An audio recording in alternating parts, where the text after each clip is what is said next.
Good evening. Welcome to the Jefferson County Board of Education meeting on Monday, August 22nd. If you'd please join us for the pledge.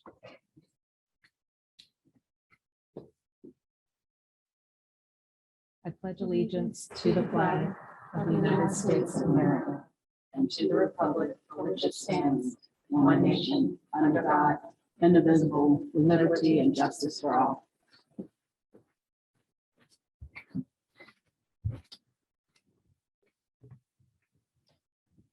All right, and I believe this evening we're going to start with the Deputy Superintendent of Operations update. Mrs. White.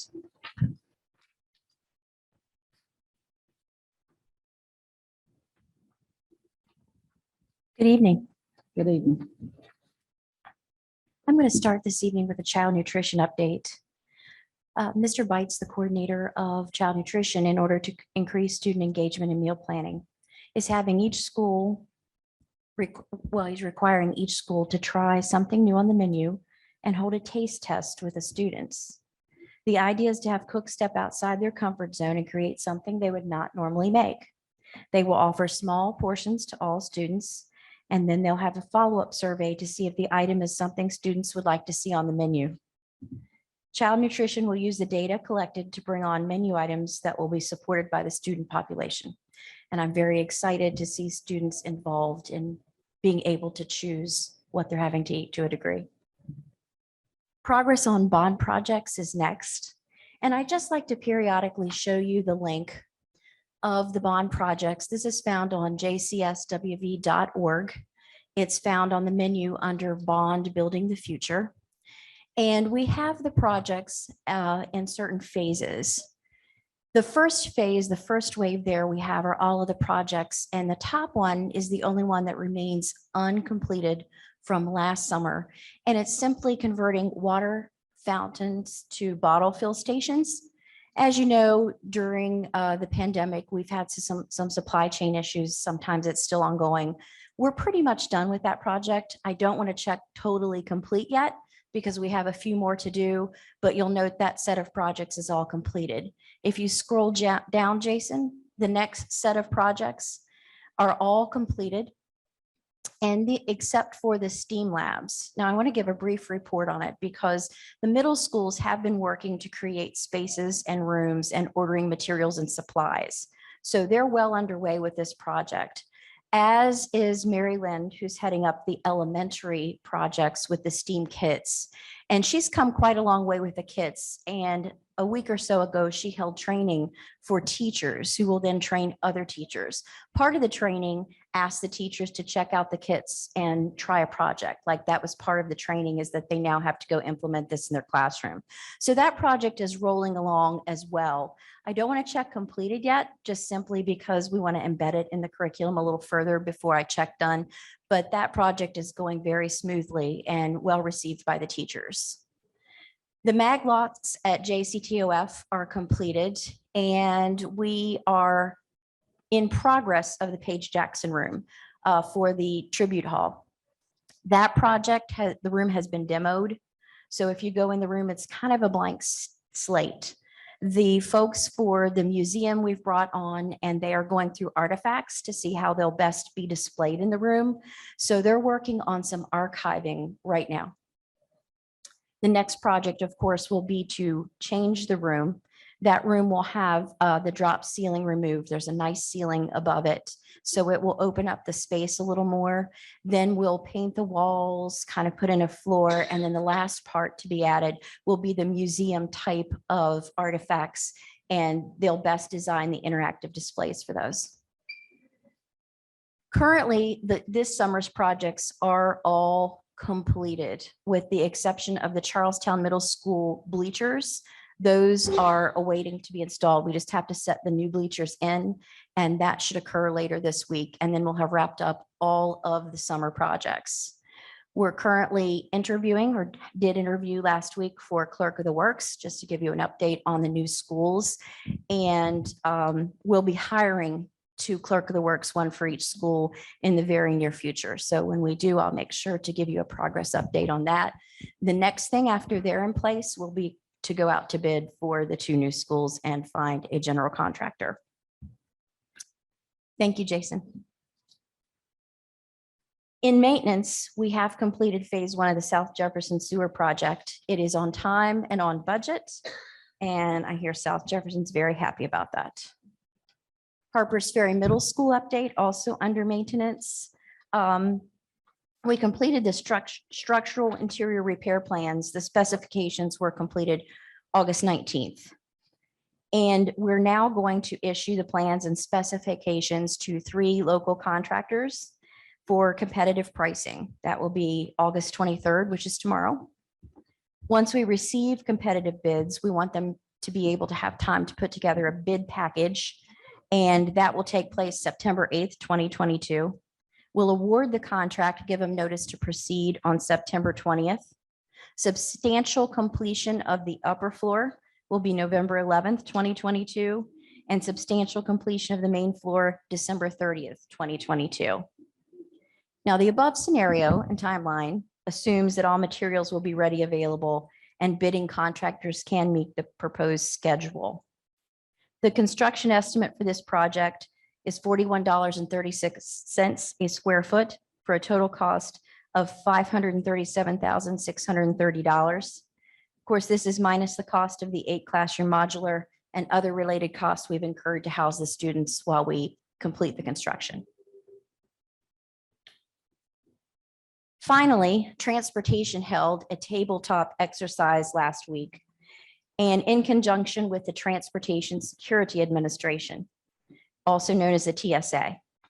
The TSA came and conducted a tabletop exercise that included various potential safety crisis scenarios. The tabletops, of course, are conducted for training purposes and to increase our ability to respond smoothly in an emergency.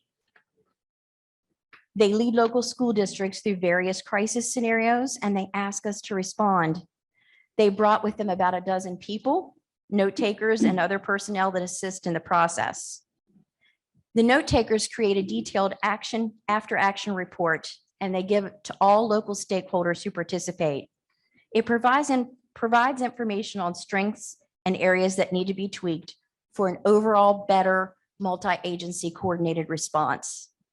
Participants included transportation office staff, central office staff, including myself and Hans Fogel, I'll spit it out, 3 principals, bus drivers, mechanics, Homeland Security, the emergency management director, as well as the deputy director, the Region 3 liaison from the West Virginia Emergency Management Division, several local law enforcement officers, including our own SROs, and the captain of the Jefferson County Emergency Services Agency. Jefferson County is very lucky to have the amazing first responders who work closely with our schools. These types of tabletop exercises strengthen our communication, partnerships, and our responses to emergency situations. We will continue to plan for and conduct these exercises in the future, and they're very specific to rolling the students on our buses. So not only do we want exercises of safety in our schools, we want exercises that say, what happens if you're on a bus safety-wise?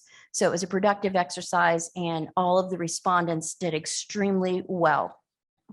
That's my update for this evening. Thank you very much, Mrs. White, and thank you for, the transportation tabletop exercise is just the perfect example of all of the stuff that you guys do behind the scenes that nobody sees to keep our kids safe. So. Right, and I will say the TSA is tough. They put you through every single little thing. Okay, they'll layer it. First, this safety emergency happens. Then they layer that and make it more detailed and more real. They're very schooled at doing that. They go around nationwide and do this for school systems. Our local office is out of Pittsburgh, and they're just excellent to work with. John Faisden and his team are excellent. So we're very blessed that they come here and they provide that as a service to the school system for free. Thank you. Thank you. I have a question. Yes. Miss Carmen Teller Breton and myself, we went to a conference last week on farm to schools. Yes. And we discovered that for breakfast, the minimum is 4 carbs, sugar and or carbs, and not necessarily any protein for children for breakfast.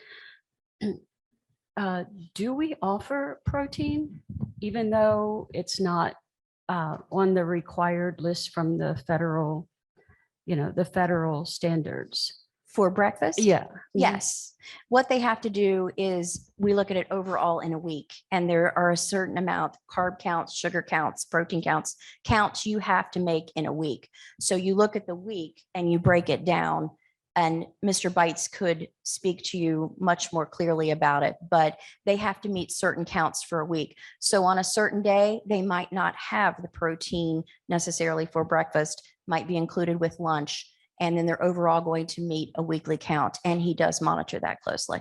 Yeah, that's really concerning that they're not offered a protein every day for breakfast because they're overloaded with carbs.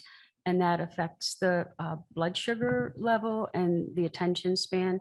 Dr. Cucuzella explained the issues related to loading kids up on sugar and carbs for breakfast. Yes. So they'll have to go several hours before they could possibly get a protein. Is it possible to offer a protein even though it's not part of the minimum requirements? Well, I know that Mr. Bites was also at that conference and works closely with Dr. Cucuzella. So I'm certain they can consult with each other. I will take this information back to Mr. Bites, and that can be something that he looks into and works on for you. Yeah, and one more question. I know that I asked you about this before, and I'm not real sure if we got a conclusion. Probably did, but I forgot. But I had asked about the possibility of maybe when students get off the bus in the afternoon, they could maybe grab a banana or a cheese stick on their way, out the door so that they have something to in case they're hungry after being in school all day. I know I think the concern was if they get it when they get on the bus, it might mess up the bus, but if they're picking it up as they get off the bus, it might be helpful to have something before they get home and maybe have dinner at 5 or 6 o'clock. Just, do Well, you remember that? I do remember the conversation. Yes, that would be adding a cost to our meals, of course. So that is currently not budgetarily supported in our budget. So that's one thing that we would want to discuss. Second, policy 4336 for the bus. We don't eat on the bus, and that's not to be harsh to the students, but simply for safety reasons, that the driver can't monitor the drinking and eating on the bus. Since our buses are rather full, some of them, we would also have to find a space for it. All of those things could be worked on and worked out. But we would have to find, like I said, first a funding source to make that happen. So if we had community sponsors, it's possible then if they grabbed a healthy snack on their way off the bus, so they're not eating on the bus. So before I respond to that, I think that's worth some research with Mr. Bites, and then to give you a full response, to talk about the pros and cons. And if that was something the board wanted to pursue, that maybe we once a talk about week, that more fully once a after week, research. or a pilot, just to see if kids are. Because they did say at the conference we were in that they do have grants Mhm. that, and Dylan was there, so. Yes, and I we don't know have, exactly. been a part of the farm to school grants. Right. And as part of those grants, there are certain schools that do take home different fruits and vegetables to Right, try. And they are wrapped up for students, put in a backpack, put on the bus. You're correct about You're that. right, So yes. that is not enough of a grant for a full system-wide snack or something, but we do target certain schools with that, yes. Okay, And Mr. Bice does participate in that. right. And also, I just wanted to add to what Dr. Joy was saying, that not only are the, for the breakfast, not only are the regulations for, because this is coming from the federal government regulations, Correct. for carbs for breakfast, but also then 4 carbs again for lunch. So we're filling them up with carbs, breakfast, and then filling them up again for lunch, which equals sugar. And I know that, Some It's does. There not are much good that carbs we- and bad carbs, but you're right. Yes. well, equals sugar. Mhm. Right, because Dr. Cucuzella was there, he spoke about it. So I don't want to argue that point, but what I was saying is that I know that it's federally regulated, but maybe we can like try to work with Dylan to try to, add in a protein, like Dr. Joy said. Right. And then I've taken notes, so I also Right. shall certainly pass this along to Mr. Bites. Okay, Thank you both for your I- input. thank you. Mhm. But I have another question for you for what you were talking about. So you said that all the summer projects were complete, Yes. but as we were looking on the screen, it said 2 projects are in the planning phase. I didn't write down the first one. that it Those said, are but the second one new is- schools, I'm sorry. the 2 new schools. No, the What were they? drainage at the. Oh, something about the okay, drainage yes, at I'm sorry, Charlestown Middle thank you. School, And then there was another one that was above that and I missed what it was. Yes, thank you very much. I had a Okay. little trouble seeing the screen, but you're absolutely right. One of them is the, let me move closer so I can see it, is the drainage. And that's being researched. We want to finally, there's been a drainage problem for years where water gets into the building Mhm. just with a good hard rain. And we're exploring the best way to work through that. And part of that's working with other agencies like the town of Charlestown, because there's some drain issues there that we need to address. So that is still in there. And then the bathrooms, Right. those have a lot of movements. Given the budget for bathrooms, we're taking a look, and this summer we went through and had a rubric of need for the restrooms. So we didn't want to start the project. Right. We want to be fair and upgrade what we need to upgrade while staying within a budget. So the architect, the project manager, Brandon, and I are just sorting through a rubric of need to determine which restrooms we're going to fix. And then that will be on the docket for next summer as the perimeter for Charlestown Middle School. So thank Okay, you. Thank you. All right. Ask a quick question. So this is just a follow-up on the STEM labs. I know that we do a lot of those types of things as far as training teachers who then train the other teachers and whatnot. So I know part of this is not your responsibility, and then part of it where you work together with Mr. Banks and, Yes. and Tanya Dallas Lewis. But if there's a way that we can somehow track where we had these specific teachers go to that training, now these specific teachers are trained. So we get 3 years out and we have teachers who have left who took that training. We only have maybe 1 left that's not even in that building anymore. That, I think to be able to make sure that we're tracking professional development in that way for all those types of things is a positive thing where we can see, yes, now this much of our staff is, or percentage of our staff is trained, or we need to call back in that person to do another professional development for yet another myriad of teachers, or however we're going to do that long term. But Sure. that was just my thought on that. Okay. I'll Thanks, pass that along. Joyce. Thank you so I much for that appreciate it. feedback. Thank you. Thank you. Thank you. All right. Up next, we have the approval of the minutes. Is there a motion to approve the minutes of the regular board meeting held August 8th, 2022, and the special board meeting held August hang on, 17th, 2022? I'll make a motion to approve the minute. Thank you, Ms. For both Bratton. Is there a meetings. second? Second. Thank you, Mr. Osborne. Any discussion? All in favor of the minutes of August 8th, 2022 and August 17th, 2022, say aye. Aye. Opposed? Thank you.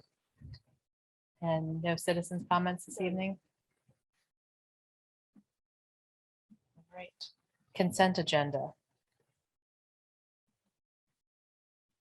Good evening. So I just wanted to take a moment before the consent agenda and and talk about the recruitment and retention plan and that's led to some of the items on here. Sometimes we're so busy looking ahead at the next thing that we're going to do and the next thing that we don't take a minute and look at that hill we've climbed to a certain extent. So last November, the board voted on a pretty expansive recruitment and retention plan. And later on during my superintendent's update, we're going to give you an update on sort of where we are in terms of staffing for this year. But one of the things that you placed in that was a way for our bus drivers to implement a sort of a band of pay. All of the other service categories have levels 1, 2, 3. You can be a secretary 1, 2, 3, a clerk 1, 2, 3. Bus drivers didn't have that. You were a bus driver, a bus driver, a bus driver. And so this board, in an effort to recruit and retain bus drivers, gave us the authority to move forth with them and create a sort of a career ladder for them, bus driver 1, bus driver 2, bus driver 3, and really honor the time and the effort that they put in. So I think a huge positive from that is certainly a pay increase. And I think that that's going to be helpful for pulling in people from other unnamed nearby neighboring school systems.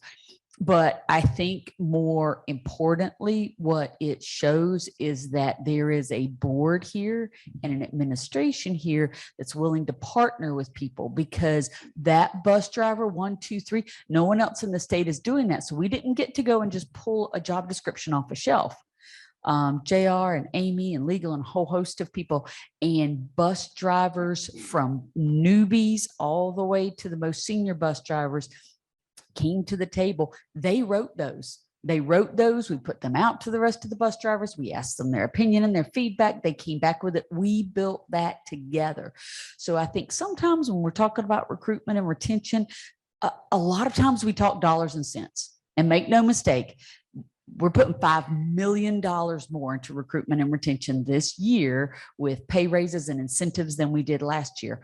But often what I am hearing from people when I am out in schools, and goodness knows I was out in some schools today, is that people appreciate being seen and heard. People appreciate that these are difficult problems and that they are part of the solution in resolving those. So I just want partially for you to give yourselves a moment of recognition that you went through that process, you approved that, and that these folks are benefiting not only from additional pay, but also from the pride and the self-authorization that comes from being able to control your own narrative and have an influence on your workspace. So, which quite frankly, not a whole lot of bus drivers across the state get. So I just wanted to point that out and thank you for that. Right. With the exception of the bus driver rodeo that they have every year. They get a lot of recognition Oh, for the that. bus driver is truth. We haven't had a bus driver rodeo in a couple of years, but when we do have one, I will definitely send out the invitation. If you have not enjoyed one of those, they are actually pretty awesome, not least of which because often the bus drivers all bring, they do like a buffet lunch. They all bring in like their best thing. It's like church. It's awesome. So, All right. Yeah. So can I ask you a question, please? So, Yes. And I want to ask this because we were you were speaking of the extra pay and different things. So I've had a couple of service personnel who have reached out to me about the micro badging classes that are not available to them at this time. So I thought we had said they were available. So we have, as I sent you in your update, we have 2 micro credentialing classes. Right now, we haven't released all of those to the staff yet. We have those 2 are done. Part of this is that we have to train them on the program that they have to log into for the micro credentials and to go through them and to do that process. So actually, and this will be funny, Hans will appreciate this. So we are recording a video this week to send out to them introducing it to them and starting to give them step-by-step instructions and train them in how to use the program. So it will be up. They'll get it. I promise you. It's coming. Thank you. And You're that'll welcome. be for everybody. It's coming because it was supposed to be July 1st and Yes, it's the ma'am. same one. It's that, absolutely, it's for everybody. Yes, ma'am. Along, are you done with Yes, that? I am. Because Thank I you. had questions about that plan as well. I think, are teachers still getting the $15 for, I know that wasn't part of that plan. Are they still getting $15 extra an hour? to That sub? is a great question. We actually had a meeting on that last week. The board at the time, you authorized that for 1 year. You authorized that for last school year. So part of this is us going through right now. You authorized that for 1 year. So what we're looking at is trying to do an analysis for you because you had also brought up, hey, could we pay substitute teachers more and actually get some of these more of these classes covered by subs? Well, some of this is a cost benefit analysis from the extra $15 for teachers for each one of these, which is much more expensive versus will we actually get more people if we pay the subs, and coming back to you guys with a, here's our suggestion for this. If you're going to add another $15 again, that is going to take another vote of the board because it was only authorized for last school year. I just want to make sure that it's clear in your thought processes, because some administrators are forcing teachers to sub. So that needs to be part of the formula. I think it's probably against state code to force teachers to sub during their planning time. So maybe that needs to stop, in addition to, if you don't have the subs, then pay them for their time. Certainly, ma'am. Is it possible to let us know, the board, how many, what are the current staffing levels? Yes, ma'am. I will be giving you that during the superintendent's update, ma'am, Because tonight. And there's several, like at Jefferson High, I think there's 2 math positions open, but I haven't seen those posted, and the 2 custodians short at Washington, but only Mhm. 1 is posted. I know that things are posted for short times and then they have to come back down. It's just not clear how many positions are unfilled, and what would be the total number of long-term subs that we have? and that is information that I have for you during the superintendent's update. Yes, ma'am. Okay, thank But you. your good anticipation, you knew that was coming. Circling back to the consent agenda. Yes, ma'am. Ms. Loring, are there any changes to the consent agenda?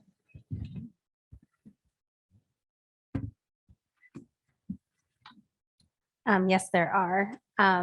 On the last page of the superintendent or the personnel actions, 32, there's an addition of a resignation of a soccer coach.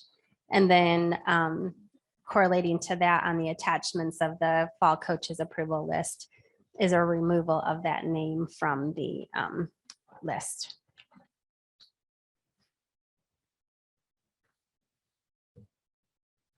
Any other changes, or is that it? That is it. All right. The consent agenda this evening, I would like to remove the substitute teacher list from the vote of the consent agenda. So I'd like a motion to approve the consent agenda with the change that Ms. Loring said, the update to number 32. what? 32. 32, thank you.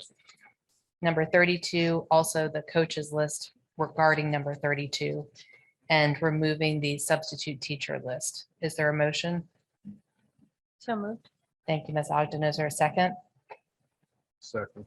Thank you, Mr. Osborne. Any discussion? Yeah, you're removing the whole list. Why is that? I'm going to come back to it in just a second, the substitute teacher list, because of the fact that Ms. Ogden and I both have to recuse ourselves. Okay, and I also have a question about, I recognize a name that's listed on the substitute teacher list, but it's also listed as a new appointee for a position.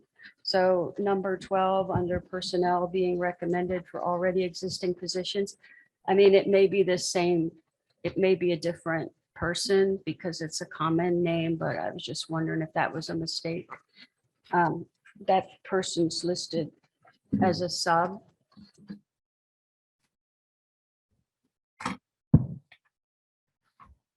Yeah, that was probably an oversight. So that individual, number 12 would trump the name on the list of substitutes.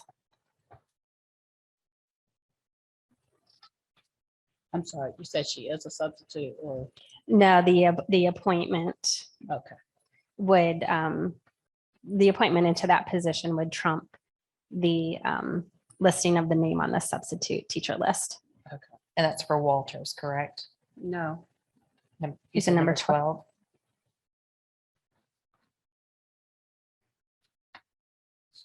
Which number was it, Dr. Joy? number 12, yeah.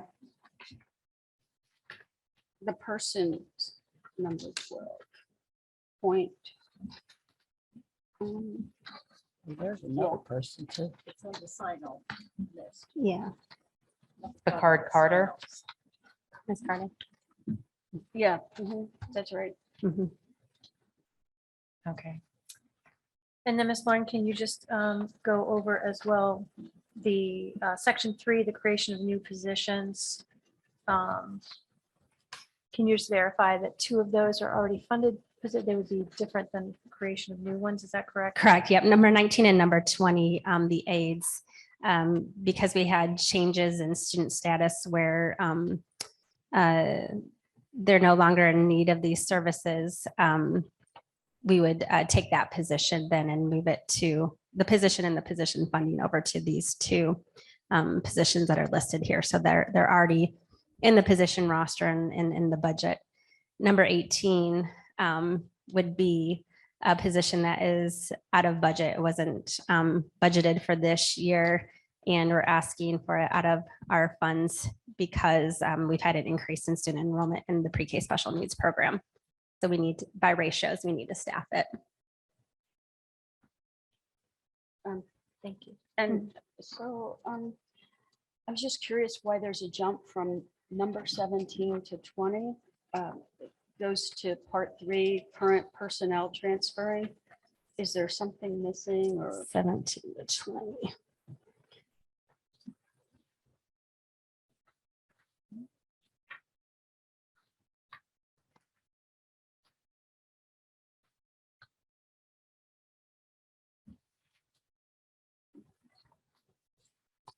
No, probably, I would say it's probably a numbering issue. So when you carry the lines down, it was counting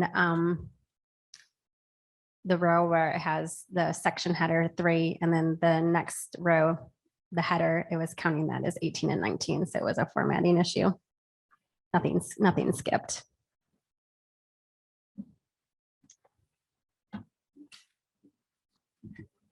All right. Ms. Ogden, would you mind changing your motion to include removing number 12, Picard Carter Laura from the service substitute list? So yes, so move to change the motion. Okay, Mr. Osborne, would you mind seconding that? Second. All right.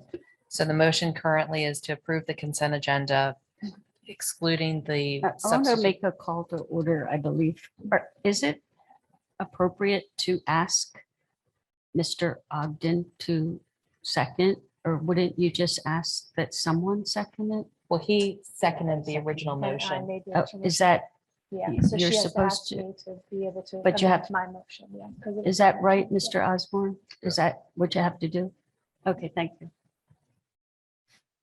All right, so currently the motion by Ms. Ogden, seconded by Mr. Osborne, is to approve the consent agenda, removing the substitute teacher list, acknowledging that number 32 has changed to a resignation, and also removing him from the coaches list, Correct. and removing Ms. Picard Carter from the service substitute list because of the fact that she's listed as number 12 as a full-time. Correct. Any other discussion? All in favor, say aye. Aye. Opposed? Thank you. All right, next, we have the substitute teacher list. And this one, I need to recuse myself because my daughter is listed on it. And Ms. Ogden, are you going to be recusing yourself since your husband is listed on it? Yes. All right. Is there a motion to approve the substitute teacher list? So moved. So, I'm sorry, in the orientation, it says that if you recuse yourself, then you have to leave the room when it's being voted on. You can't sit in the room because you recused yourself. Okay. Mr. Osborne, would you mind taking over for just a moment to vote on the substitute teacher list?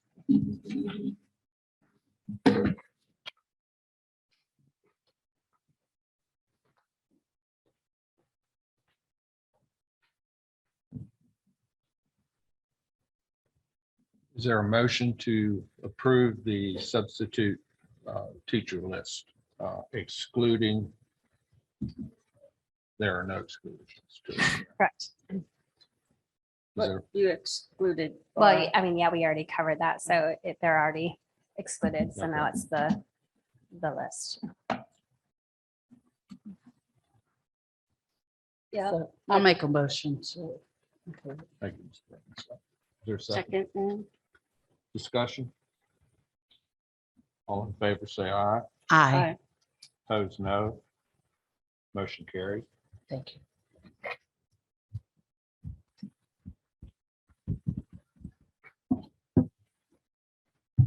Somebody's got to get 'em. Somebody's got to let 'em know.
Oh, the volleyball game. I would think about that.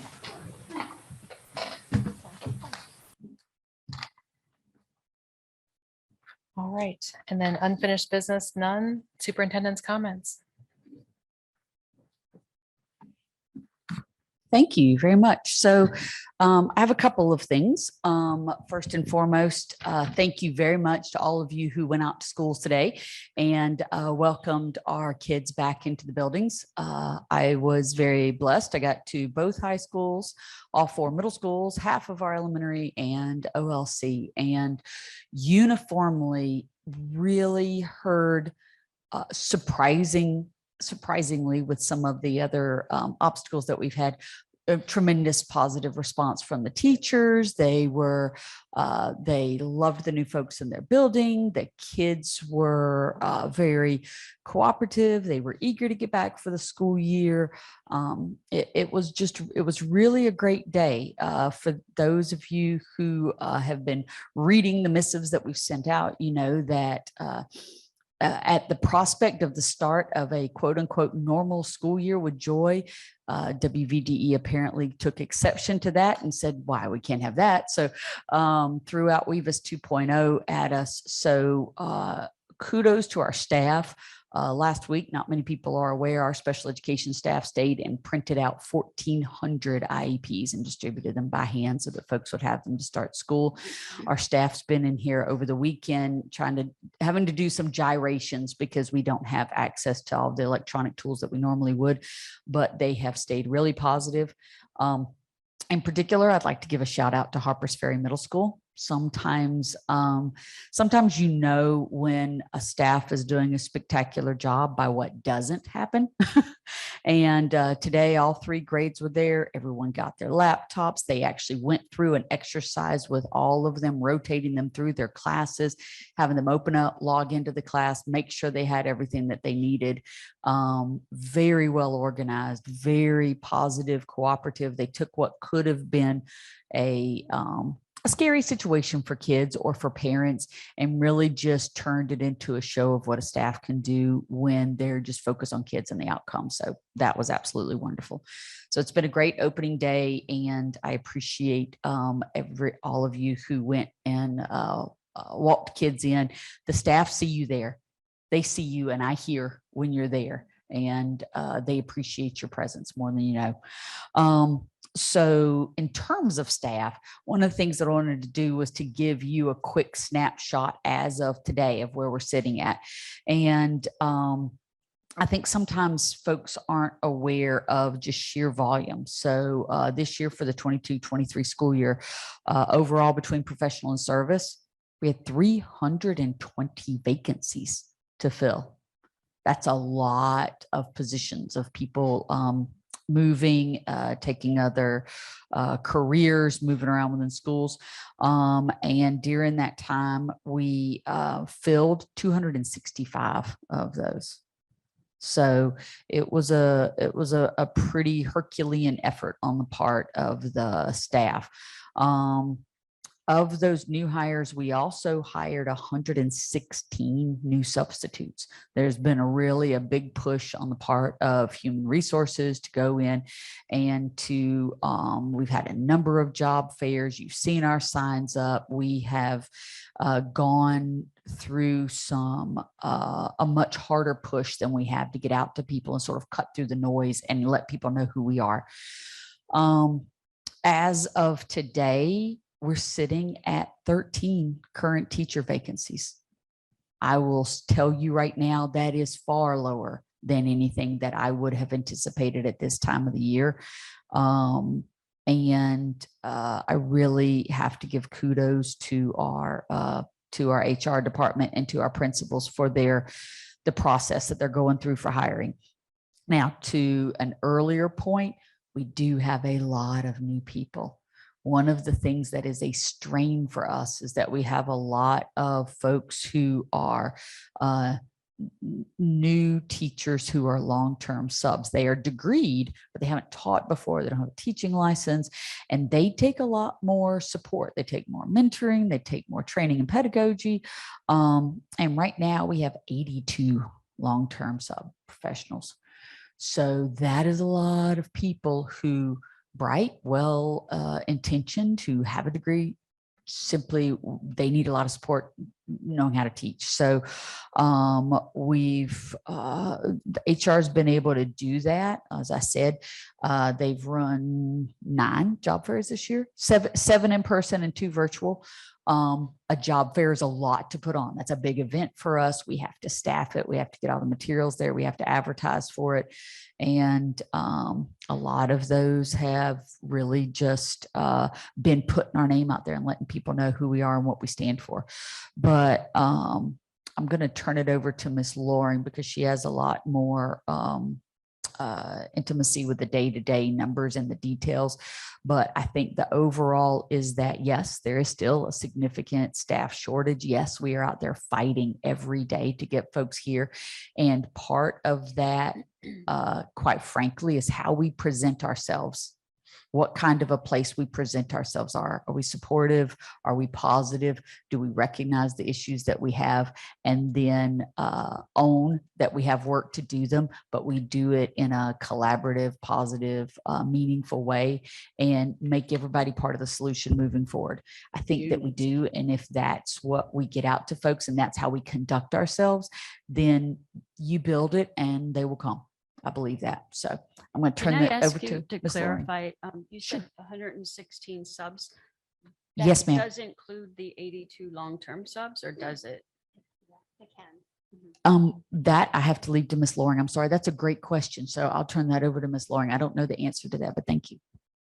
I don't have the breakdown specifically for that question, but the reality is most likely yes, because anybody who was a new substitute that we've processed, if they were interested in long-term subbing, we obviously had that conversation to convert them into that because we needed that position, somebody in that classroom filled. So For maybe right, you're not yeah. sure. I would say realistically, probably yes, all of them could be. Okay, thank Mhm. you. So Yeah, can I yeah. ask a question about subs, please? Yes, ma'am. So when we assign a sub a specific class, do we make sure that they are qualified Mhm, for that position? mhm. And there's a specific reason why I'm asking this, because if we have a sub that's teaching Spanish that doesn't know Spanish, Mhm. then how are we, how does that sub fit into a Spanish class? Right. If Right. yeah, if that's the scenario, then yes, we should be placing the sub in that classroom who does have Okay. ability to. Okay. to I have- don't want to throw it out. I don't want to throw anybody under the bus, so I'll discuss it with you later. Okay. Is that okay? Mhm. Yep. Okay. Thank you.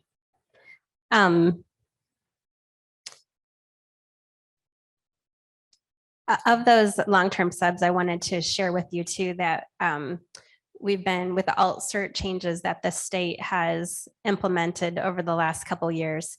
We do now presently, of those 82 long-term subs, we have 20 of them who are actively enrolled in getting their certification through the alt cert program.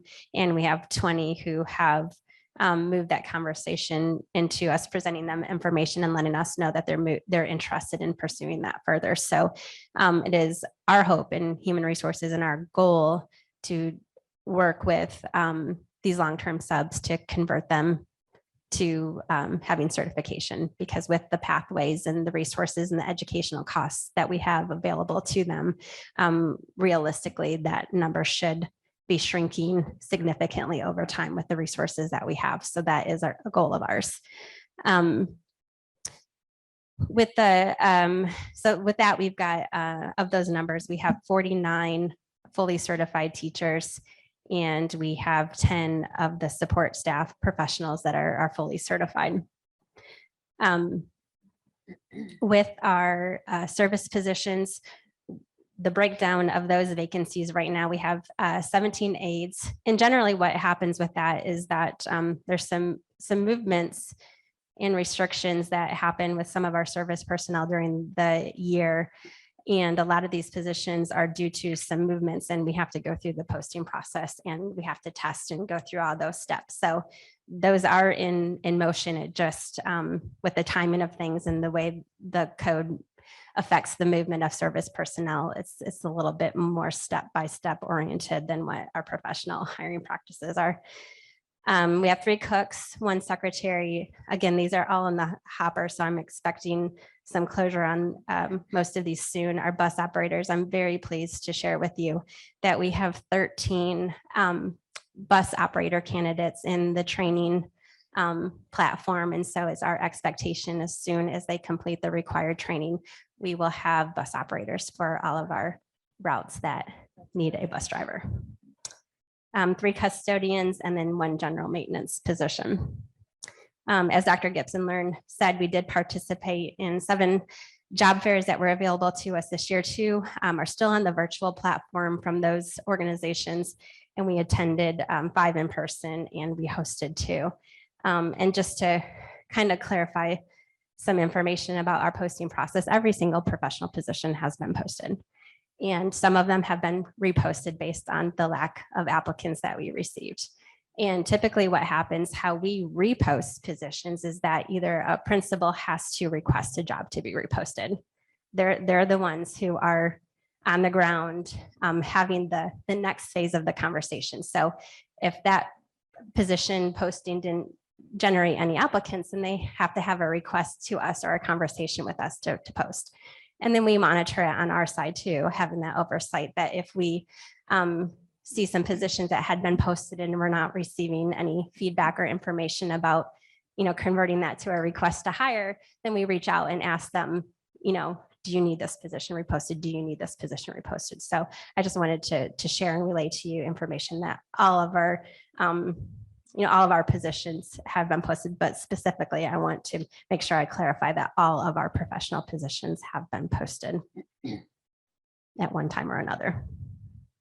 Can I make a comment? Yes, ma'am. I understand there's a lot of new positions, but maybe some of the schools need to be reminded to update the websites because a lot of parents have been complaining that they don't see their child's name, their Mhm. child's teacher name listed on the website. Mhm. I know it sounds like a minor thing, but No, this it's important. morning Mhm. at Renson, just about every child in my line, the parent had a question and the staff there, I know that Weavis was down and there were a lot of problems. The staff was amazing. And the principal just remained completely calm throughout the constant new children. And anyway, so it was very impressive and it was an enjoyable experience for me to be at Renson Elementary. Good. I mean, I was at Jefferson for a while, but Mhm. Once the bell rang. Yeah, it clears. Yeah.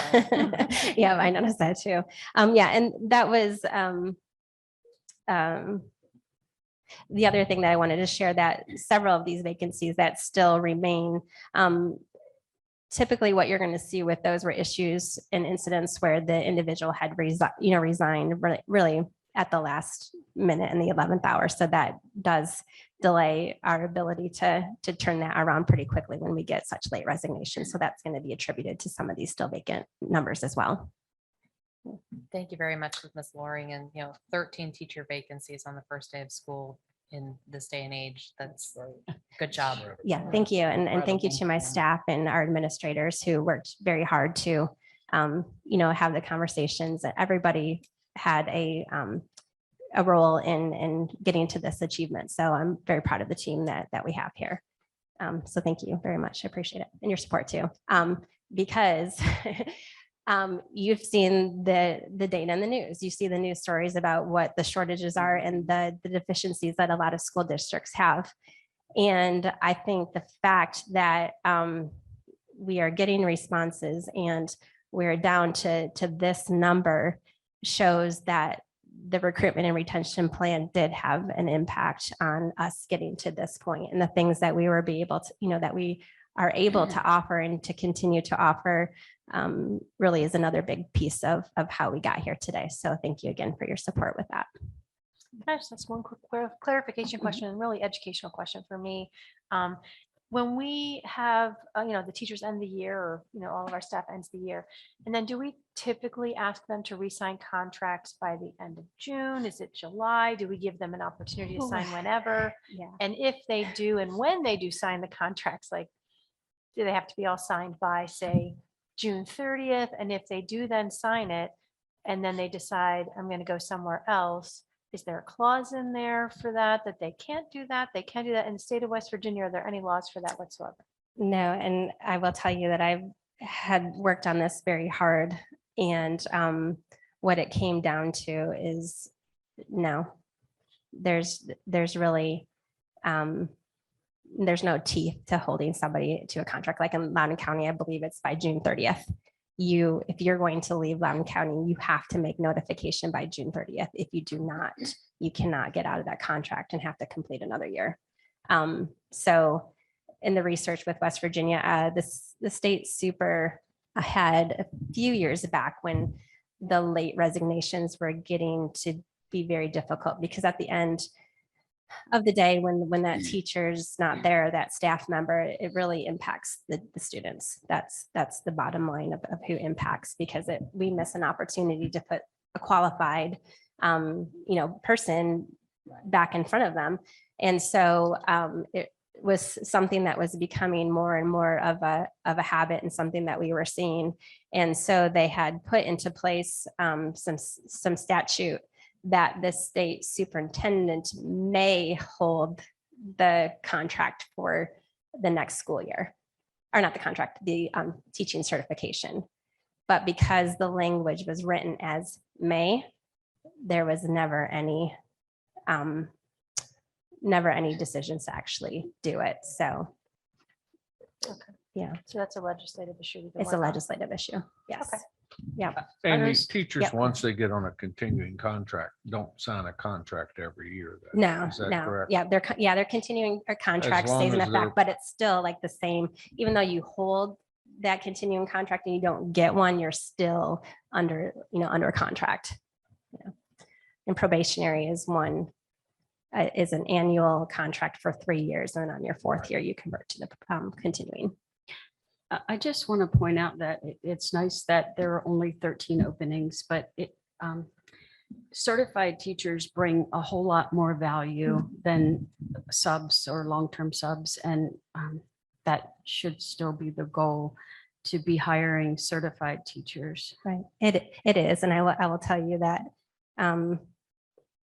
the status of where we're at, these 49 certified teachers, is pretty much everything that was on the table. So if there's a long-term substitute, we exhausted that, and we didn't have a certified candidate available to us for those positions.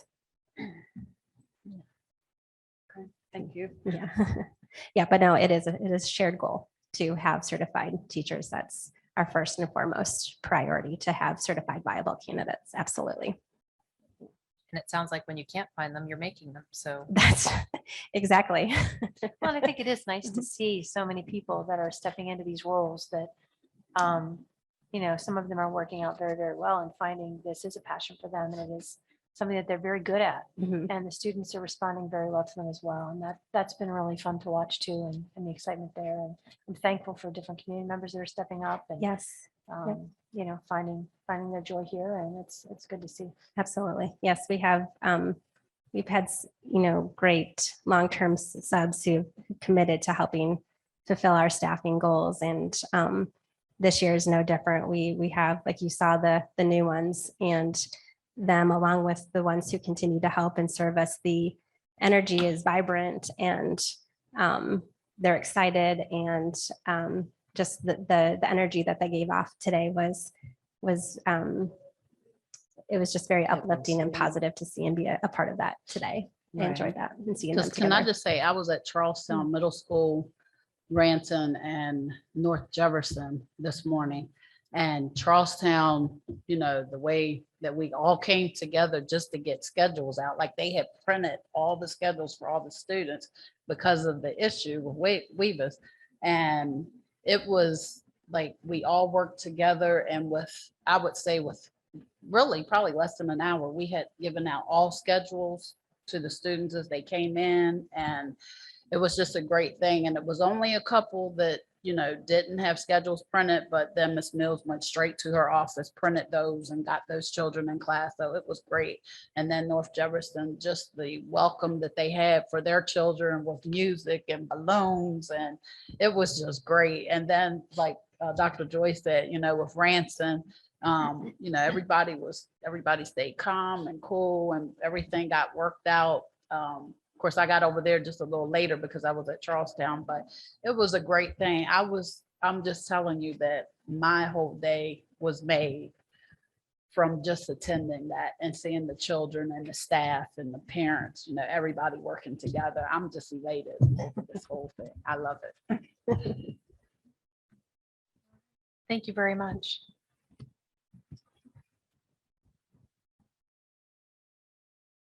And we don't have any executive session or anything else this evening.